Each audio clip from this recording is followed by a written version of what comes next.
Hello and welcome to this week's episode of the Boss Ass Bitch Awards. We're your hosts. I'm Jared Sleets. I'm Steph Huggins. And every week we pick someone who we feel were driven by their principles. They got some shit done. They gave reoccurring donations to a charity that has significant meaning to them. And hopefully by telling you their story for why we gave them our award for the week, they can inspire you as they inspired us. But before we get into our bitches of the week, we like to start off every episode with our own boss-ass moments. Steph, do you want to start with any moments to share, or? Nothing too particularly boss-ass for me. Yeah, I did. I went to a friend's bachelorette party in Ocean City. Mm-hmm. Won't get into the details. Did cause a minor scandal.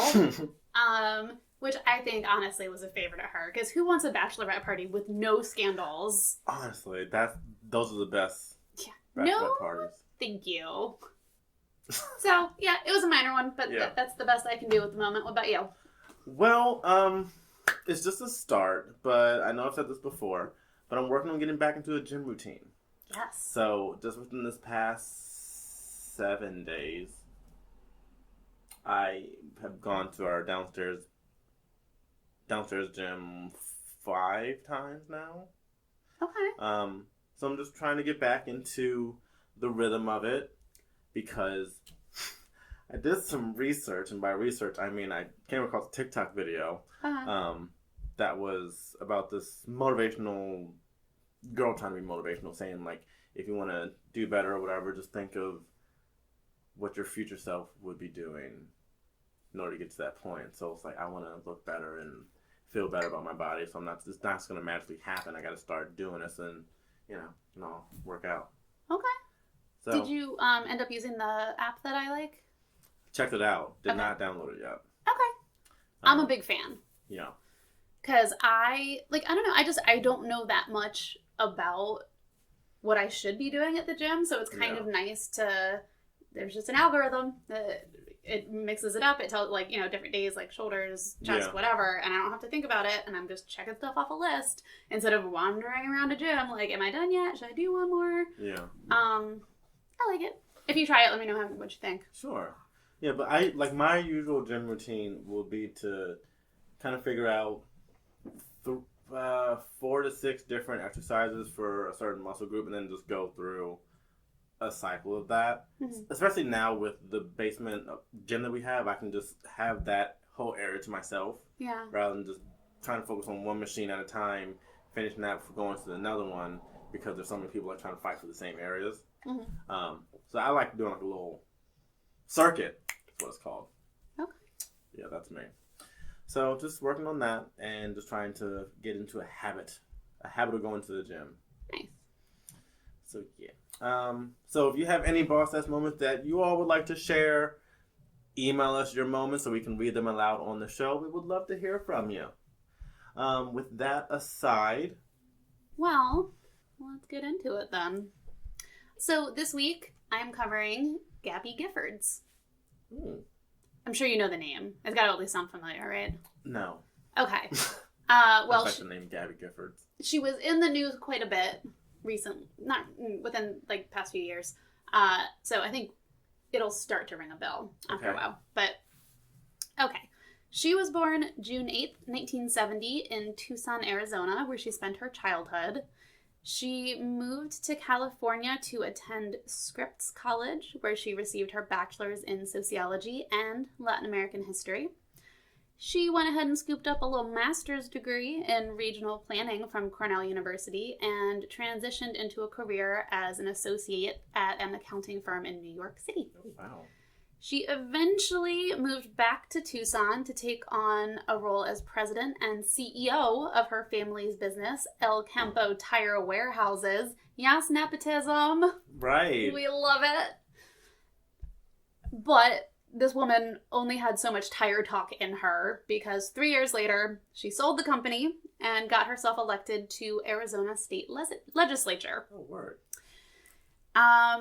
A younger version of her was a registered Republican because she, I think, really admired Supreme Court Justice Sandra Day O'Connor. Okay, I recognize that name. But the more she got involved and interested in politics, the more that she realized that particularly when it came to social issues, she was much more aligned with the Democratic Party. So she switched, and by the time she ran for office, our girl was a Democrat. She later served in the Senate from 2003 to 2005 before winning election to the U.S. House of Representatives in the blue wave of 2006. As a member of Congress, Gabby was considered a centrist. She allied herself with the Blue Dog Coalition of fiscally conservative Democrats, but she also supported a lot of the economic policies of President Barack Obama. She was on board with immigration reform, but she opposed Arizona's Senate Bill 1070, which this one was in the news quite a bit. It was a bad one. It was basically a law to allow police officers to stop and frisk anyone with brown skin on suspicion of being an undocumented immigrant. What? I don't remember that. Yeah, so it basically was, they could just be like, hey, show me your papers. To anybody that they think doesn't look American. And I wonder who those people might be. Chinese. Yes. So she did oppose that little bit of nonsense. She also showed up for legislation on renewable energy, and in 2009 through 2011, she chaired the House Subcommittee on Space and Aeronautics, and it just so happened that she was married to an astronaut named Mark Kelly, so that was a little close to home for her. Okay. As a Democrat in a red state, Gabby frequently had to deal with some pretty fierce political opposition. In 2010, she voted in favor of a little health care bill you may know as the Affordable Care Act. Oh, yes. As a result, her office in Tucson was vandalized. Her office? Yeah, so they just went and vandalized her office because she voted in favor of this bill. And I have a theory that probably the people who vandalized her office have absolutely benefited from that bill by now. Oh, I'm sure. I know I have. Most people have. Yeah, like it's most of us. So yeah, it's just like can you guys think it through? This is going to help you. But whatever. She was just trying to get people healthcare. Fuck her. Am I right? How dare she? How dare she? How dare she? Rude ass bitch. Later that year, she ran for re-election against a Republican candidate named Jesse Kelly, who was a Tea Party darling. She won the election by the skin of her teeth and held on to her office. On January 8th, 2011, while hosting a Congress on Your Corner meeting with constituents in a Safeway parking lot in Tucson, Jared Lee Lohner took it upon himself to run up to the crowd and begin firing a 9mm pistol with a 33-round magazine, hitting 19 people and killing 6. Among them, federal judge John Roll and 9-year-old Christina Taylor Greene. What? These events were held to give constituents direct access to their representatives and to have one-on-one conversations with them. Her shooter was someone she had met at a previous event. You said this is in 2011? That's when the shooting happened? Yeah, 2011. Oh, wow. Okay. Gabby survived the attack. Jesus. Her intern, Daniel Hernandez Jr., gave her first aid immediately after she was shot and is credited with saving her life. Oh, good for her. She was evacuated to the University Medical Center of Tucson in critical condition, but was still conscious and following directions from her medical team. Okay, yeah. At least she's compliant while she's bleeding out. She's like, yep, whatever you gotta do. That's terrifying. I can't imagine being shot and my first thought is I'm gonna die. Right? This is it. I don't care if it's in my arm, my hand, my foot. I'm gonna die now. A shot. When she got to the hospital, doctors performed emergency surgery to extract skull fragments and a small amount of necrotic tissue from her brain. Oh, The bullet passed through her head without crossing the midline of the brain, which would have made it a much more critical injury. Oh. Part of her skull was removed to avoid further damage to the brain from pressure caused by swelling. By the time her husband and kids were able to be by her side, she was on a ventilator in a medically induced coma. Although she left the scene with her life, she had a long road to recovery. Gabby would have to slowly learn to walk, speak, read, and write again. Oh, wow. And actually, this was not part of my research for this, but I was listening to a podcast, it might have been like a Hidden Brain episode, because they were talking about the parts of our brain that connect to each other in like weird ways. Yeah. And apparently someone who was involved in her rehabilitation said that she could sing before she could talk. Like, she just had easier access. So, like, she could sing "My name is Gabby," but she couldn't say it. Interesting. Yeah. Yeah. That's weird, because you would think that's the same part of the brain. Yeah, it connects different. And I think I think that's also used in speech therapy with kids, too. I think music helps a lot. Anyway, fun fact. Because I can sing without stuttering without a problem. See, yeah, it's different, right? If I talk, stuttering is rampant. Yeah, I don't, it's interesting. Anyway, several months after the shootings, Lochner was ruled unfit to stand trial, but after receiving extensive treatment for schizophrenia, he was allowed to stand trial.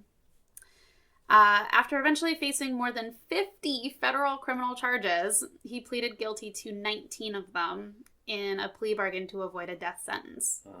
In November 2012, he was sentenced to life imprisonment. And just a quick note here, as someone who works in the mental health field, please don't be afraid of people with schizophrenia. They really get a bad rap in the media. I think people I think when movies and TV shows are being made, I think they're easy targets to be like, oh, this is a bad guy. They're crazy and violent. People suffering from mental illness are far more likely to be the victim of a violent crime than the perpetrator. Right. But they are people, and people sometimes commit crimes. So here we are. It also doesn't help that a lot of the true crime podcasts always mention that, like, the serial killer or whoever had, like, a severe case of schizophrenia. I feel like that's, like, a common association with, like, murderers. So I think that's really what people kind of associate with. Yeah, but they're just people. Yeah, they're very nice, just out there trying their best. No more likely to be a killer than another member of the population. Let's not stigmatize. In May 2012, after a few months of rehabilitation, Gabby made a public appearance at the launch of the Space Shuttle Endeavour, which was commanded by her husband. Gotta show up for hubby. Yes, girl.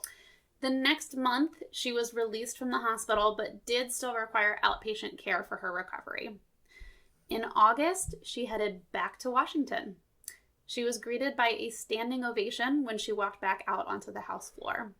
She attended President Obama's State of the Union address on January 24th, 2012, and the next day came back formally to submit her resignation, receiving a standing ovation from her colleagues and the leadership of the House. Which, she's recovering from a traumatic brain injury. I think it was important for her to go back and to just, like, show that she could, but then she had to just focus on her recovery. Yeah, I mean, I don't think anyone will blame her for that. Yeah, fair enough. 3 months later, she and her husband published Gabby, a story of courage and hope. Ooh, a memoir. In January 2012, Gabby resigned from her House of Representatives to focus on her recovery, but stepping down didn't mean she wouldn't still be an opinionated lady. She was a surprise witness at a Senate Judiciary Committee hearing on gun violence on January 30th, 2013. Her speech was still impaired at that point, but she used her voice to call for Congress to pass tougher laws on guns, saying, and I quote, "Too many children are dying." I think that was right after Sandy Hook. Yeah. Gabby is right-handed, but her speech therapist had to write out her statement for her since her right arm was paralyzed in the shooting. Oh, wow. So she had to get help just getting her notes. She has become a figurehead for the push for stricter gun laws, and in 2013, she partnered with her husband to found Americans for Responsible Solutions, which was a nonprofit organization and super PAC that supports gun control. Their stated goal was to encourage elected officials to stand up for solutions to prevent gun violence and to protect responsible gun ownership. It typically supports Democratic politicians in its elections for obvious reasons. Yeah. Usually the Democrats who are looking for some, just reasonable gun control measures, like background checks. Yeah, I don't know. Do you have the bare minimum? Do you have a history of domestic violence? Yes. Maybe you shouldn't have a gun because y'all tend to murder women. Yeah. No. Anyway. Yeah. In 2016, they merged with the Law Center to Prevent Gun Violence, forming the advocacy organization known as Giffords. In 2019, Gabby's husband announced a run for the Senate, and Gabby took on an active role in his campaign. He was elected in 2020. That year, she endorsed Joe Biden in the presidential race. He won, and in 2022, in the tradition of his good old boss Barack, he presented Gabby with the Presidential Medal of Freedom. Oh! You finally bring back another Medal of Freedom. Had to be done. Took us how many episodes? So, she gets my boss has special word this week for, I think there is a level of stubbornness that has to be present in people who survive stuff like that. Like, some of it's willpower, and you can't tell me it's not. Yeah. This woman just got shot in the head, and she's like, I'm gonna go back to work. Like, I have things to say. Yeah. I am not done. And she took her experience and used her... I mean, it was in the news. Obviously, that's a major event. Yeah. And she used that to then push to make change for a positive thing, she didn't have to.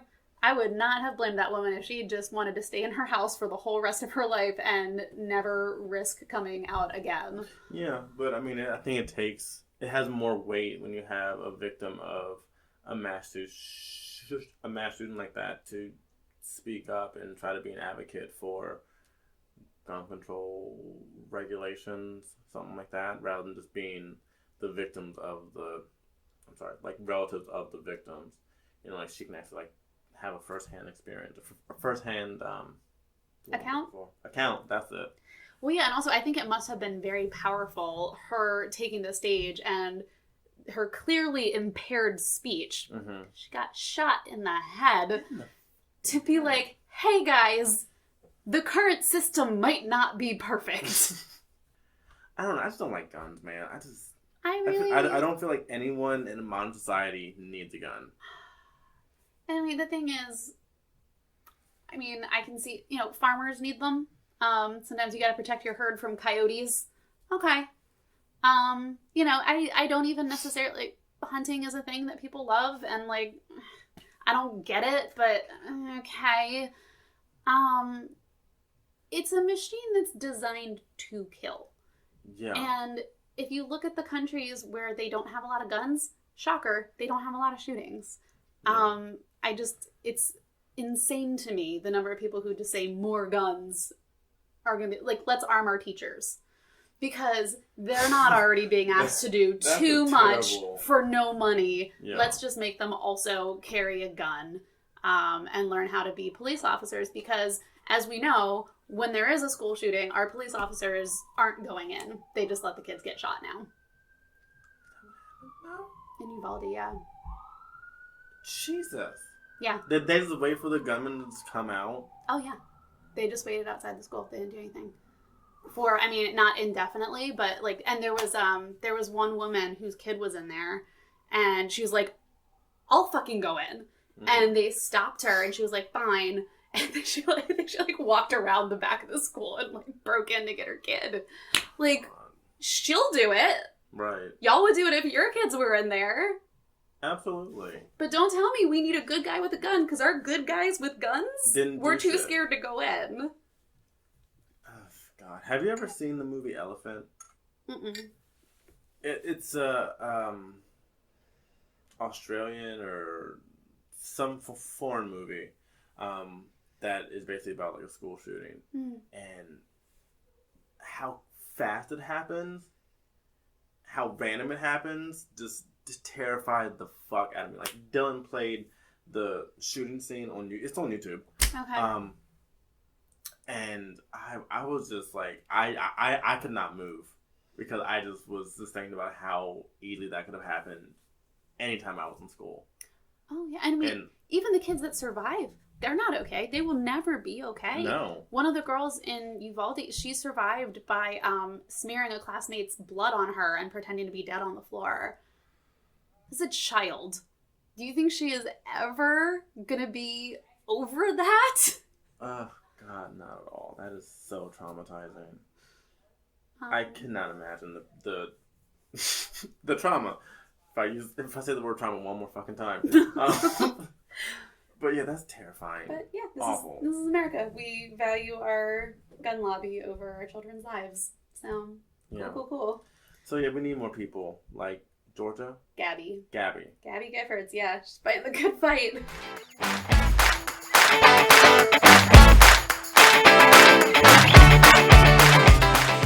What's your boss asked for word this week? Well, I feel kind of out of character to have such a more uplifting person after that. Well, it's good. We need it. We need a little balance. Mine was a bummer. Yeah, gotta balance it out. So I had fun researching this lady. I'm kind of continuing with the sports kick from last week, but in a more broader sense. Okay. I'm going to talk about Katie Sandwina, aka the Great Sandwina, known to have the strength of Hercules, but with the beauty of Venus. Oh my god, I can't wait. I love this so much already. Katie was born Katie Brumbach on May 6, 1884, being one of 14 children born to a circus performing family of Felipe, who was 6'6", and Joanna Brumbach. Katie was born... Okay. I'm sorry. Was birthing children part of the circus act? No, it was not part of the circus act. It was... They popped out 14 kids. Yeah. I mean, the kids, contributed to the circus act, but it wasn't, the birthing was... Just checking. I love how you ran with that one. Just checking. I'm so sorry. Continue. Katie was born in the back of a circus wagon, and as early as 2 years old was practicing handstands on her father's palms. Aww. Following along in the family business, Katie would perform with her family. Her father would offer 100 gold marks to any man in the audience who could defeat her in wrestling. Oh, that's fun. I'll spare the anticipation.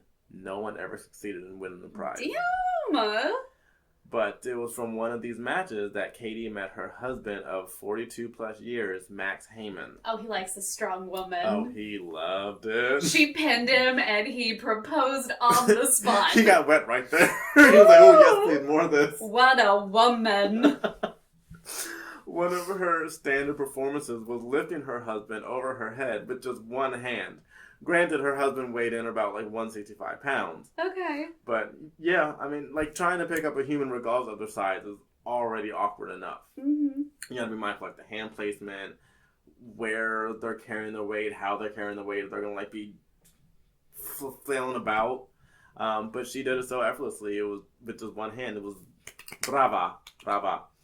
A reporter commented on her act of lifting her husband as, quote, twirling her husband about in dizzy circles above her head. Carelessly and laughingly, she tosses her husband about as though he were not made of flesh and bone, but merely an effigy of inflated rubber, end quote. She would also do this routine where she would play the role of a soldier going through a rifle drill, but she was manipulating her husband as if he were the rifle. Wait, that's not what rifles do. No. It's more like the one shot, right? Yeah. Let's agree we're both gun experts. Just like we're sports experts. We just had this whole segment of gun activity. We should know something by now. But yeah, I was thinking more of ROTC with the flipping and the... Yeah. But probably a little bit, a little bit of both. That's fun. So Katie and her husband moved to the United States in the early 1900s. In 1902, Katie defeated the famous strongman Eugene Sanbo in a weightlifting contest in New York from lifting 300 pounds above her head. Sando, on the other hand, managed to lift the same weight but only up to his chest. Couldn't get it above his head. How pathetic. It was from that victory that Katie adopted the name Sandwina as the female derivative female derivative of Sando. She would also bend steel bars and was able to hold her footing despite the pull from 4 horses. So, real strong bitch. One of the reasons why Katie gained so much attention and recognition was not entirely based on her strength, though, but mainly because she was able to have so much strength while also having a typically womanly-like physique. She saw no contradiction between her love of painting her nails and her ability to deflect sledgehammer blows to the chest. Damn! Unlike other strong women around her time, she wasn't described in masculine terms. She maintained the sought-after hourglass frame, even with the muscles. Oh. In a 1911 article in the New York American, recites how the beauty of her features is positively startling. With her curled upper lip and her classic chin, she has the look of some heroic work in marble. Her throat is a column. Her shoulder and back might have been hewn by Michelangelo. Mm-hmm. When she was signed to Ringling Brothers and Barnum and Bailey in 1911, she was examined by 10 physicians from all over the country to examine her physique. Officially, she was 5'9" 3/4 inches tall, 210 pounds, had a 44 1/10 inch chest measurement, a 29-inch waist, 43-inch hips, and a 16 and a tenth of an inch in her calf. Her flexed bicep, right bicep specifically, measured at 14 inches around. The physicians concluded that in every way, measurement-wise, that she is a perfect woman by all the accepted standards. Oh. In Katie's later years, she and her husband operated a bar and grill restaurant in Ridgewood, Queens, New York. They advertised it as belonging to the world's strongest woman, and Katie would occasionally perform minor tricks to entertain the guests, breaking iron chains, bending iron bars again, and sometimes using her husband as a human barbell. I love that he loved being used as one of the props. Yes, and I feel like it was no questions asked. She was like, "You're my barbell now," and he was Absolutely. Like, Finally! I'm just so happy to be included.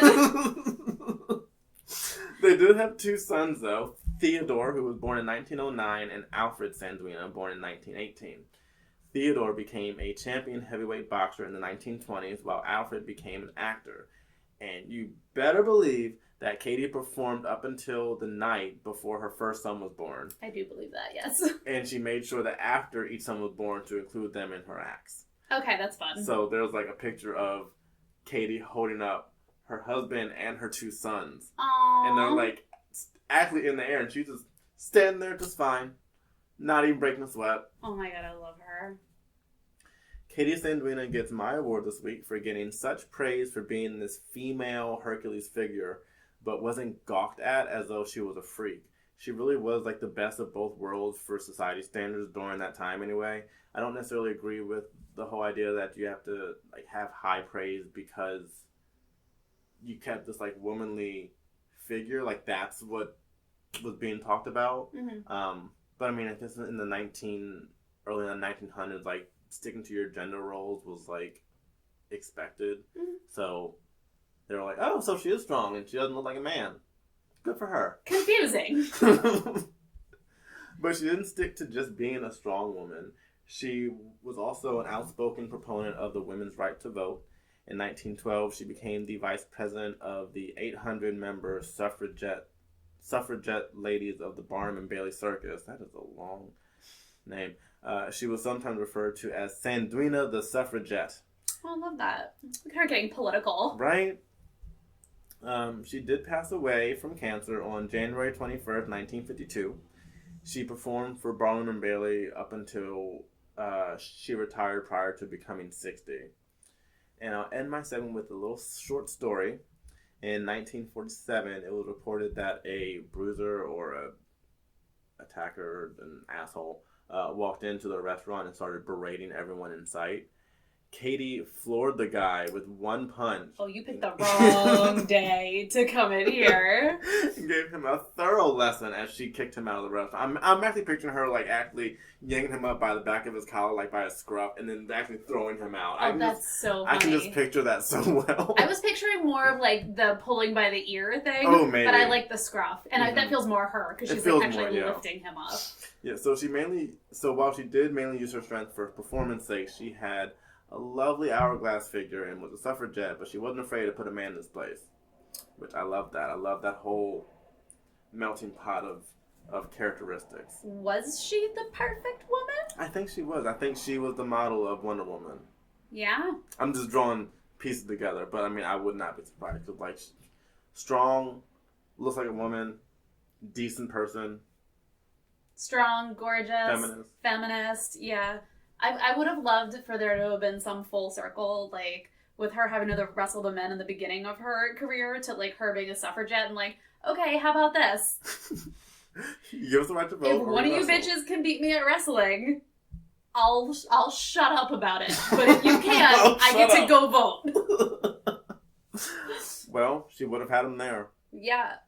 Love that. Oh. You're going to love the pictures of her, too. You'll definitely get a kick out of her. Yeah, I'm excited for her. That's awesome. How'd you find her? I don't know what came about, but I just typed in strongest woman in the world. Oh, nice. And I just found a few, and I saw her name on it, and I was like, huh, all right, she has like some meat in her story, so yeah, I'll do that. Just came about randomly. I don't know why. That was a really fun one. Thank you. I think we do need the balance, right? Yeah, we definitely have to. Hey, by the way, children are getting shot in their sweet little faces, and maybe we should do something about that. And then also, look at this fun lady. She could twirl her husband in the air. You gotta have your peaks and your valleys. Yeah. I was just talking to somebody about how I like to start my days with news stories. Like, okay. I wake up and I'm like, okay, what happened? Yeah. What is the state of the world? And I eat my vegetables first. And then I could go watch Game of Thrones and go sit in a fantasy world. I need the balance. I need both things. Yeah, I definitely agree with that. I'm starting to do the same thing. JD told me about this website called The Daily Skim. Huh. So every morning it sends you like a email with updated news, but it's like basically like a skimmed version of it. So it just gives you like what's going on, what it's about, why we're telling you about it. That's and helpful. then it goes to the next thing. Because there's a lot. Interest. Yeah. A lot to catch up on every day. So it gave me some worthwhile news and like what's to be expected with like King Charles, I guess. And that I can't say that. King Charles. It doesn't sound right. He might make a new Bible. The King Charles version. No. It's just all about him. Yeah, I mean, I know you saw the video of him like shooing away the papers on the desk or something. I really haven't been keeping up with it that much. Oh, you know what? We should talk about this. We should talk about the Queen dying. Because I feel like there are two very different schools of thought on it. Okay. Some people are like, oh no, she died, like the Queen, and like we love them, following the monarchy, and she's someone's grandma, and like let's pay reverence. Yeah. And then there are people who are like, fuck that imperialist bitch. Do you have a team there? I would say I am in the middle because I do recognize that the royal family, the monarchy or whatever, is like praised and like everyone follows them and it's a big deal. So like to say I was just like going about this with Dylan the other day, but like I witnessed the death of the Queen. Like, I was alive to be like, oh yeah, Queen died during my lifetime. And, like, how wild it is for there to be people who, like, lived before her. So they, like, were alive when she was born. And they're still alive after she died. Just, like, having, like, a whole life cycle of that. An era. So, like, I get that it's a big deal. It's like, oh, wow, that's crazy. But also, the royal family does nothing for me. Like, I don't really care. It's just, like, another old person dying. Right. So, and yeah, I would say that I'm in a similar place with it as you. Like, I think she was someone's grandma. She was someone's great grandma. Like, there is a family that's mourning right now, and yeah. I think it's usually sad when grandmas die, even though that is what they tend to do. Yeah. But also, I feel like people have a tendency to put her on this pedestal, and it's like, well, she was the figurehead of an imperialist empire. Do you know how many countries celebrate their Independence Day from Britain? Yeah. It's most of them.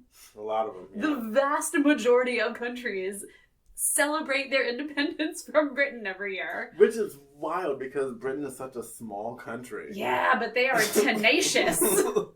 Wild motherfuckers. And I was actually, I was talking to, I think it was Veronica about it, and she was like, I mean, she was just doing her job, she was born into that role. I'm like, okay, but, she was the head of it. It's not like, it's not like, okay, if I work for Amazon, am I working for an evil corporation? Yes. But I am working for minimum wage and just trying to survive. Mm-hmm. If I'm the CEO of Amazon, I have a lot more to answer for. Right. She was the CEO. She was the CEO of the country. Yeah. So, I don't know.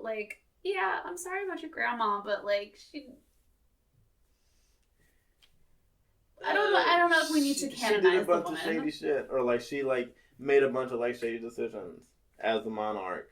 And she promoted, and here's the thing, and also Princess Diana. The monarchy is just why do they exist still? They don't play an actual role in the legislature. So yeah, the British people are paying taxes. They're paying out of their paychecks to have this family live in luxury just because, I don't know, God said so? And, that entire family just gets palaces and jewels and never has to hold a job because of that? Yeah. If I were paying taxes to those people, I would be pissed. Honestly, Great Britain could be obliterated or no longer have the royal family in existence. They'd be fine. And it would change nothing about Great Britain. They'd get to keep a little bit more of their paychecks. Sure. I'd be into that.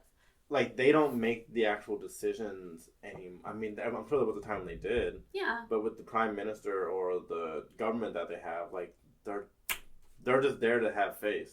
Mm-hmm. They're like, please continue to give us all your money. Let's not look too closely at it. Yeah. But also, I think there is something to be said to have, a king and queen and, that whole, royal line. It kind of makes me feel like I'm in Game of Thrones. I mean, and I think that's what it is for people, right? Especially, it's crazy. Americans get so tied up in it. You remember, for the royal weddings, people will hold tea parties and watch it and get so excited.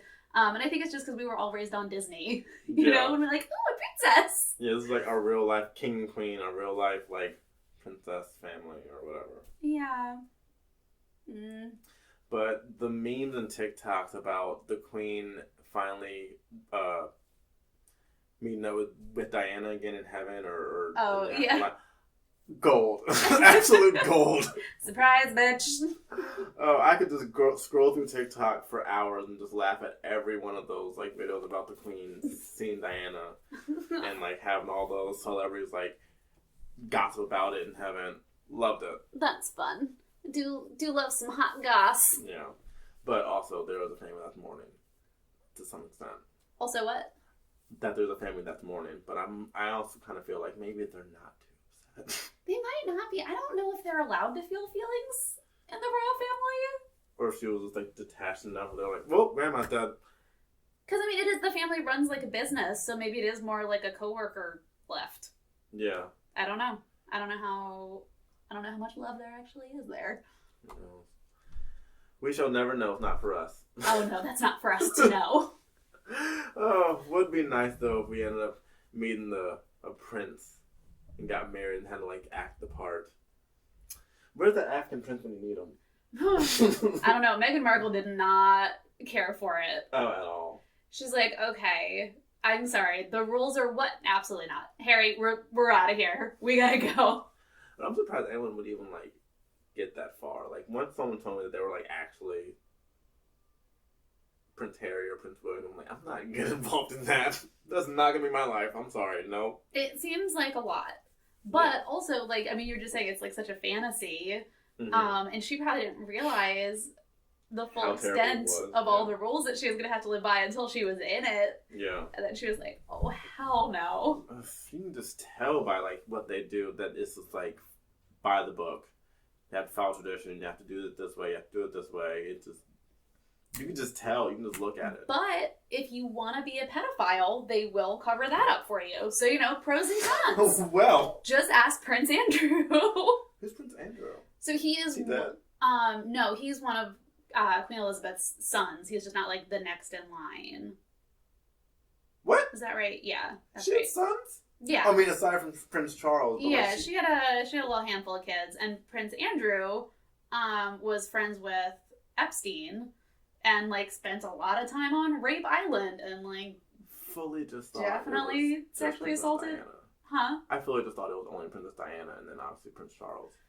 No, yeah, there are others. There are other branches. Huh. But the only reason I know that is because I watched the Epstein documentary. Yeah. And yeah, one of those princes was definitely out there sexually assaulting teenagers. But when you're a royal, they can just wipe that over. Smooth that right over. Even though we all still know about it. Yeah. I don't know. Just they don't seem like the best family to be a part of. Seems very messy.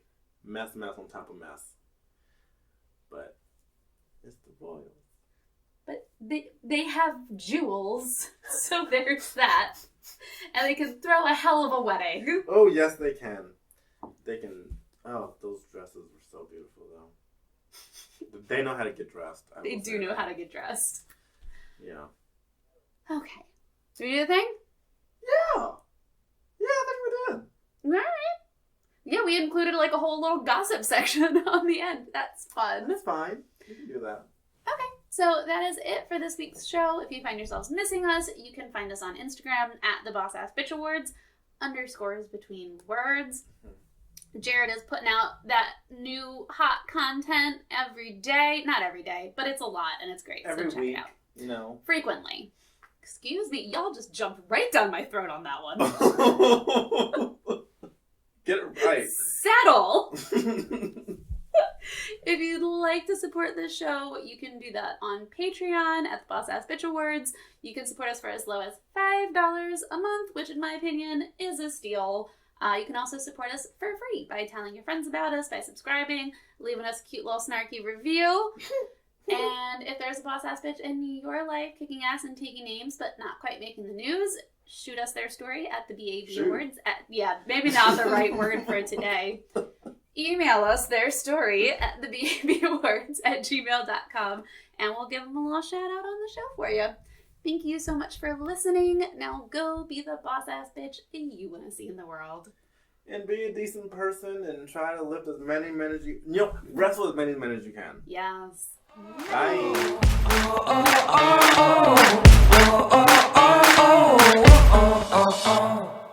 Do you think you're cool?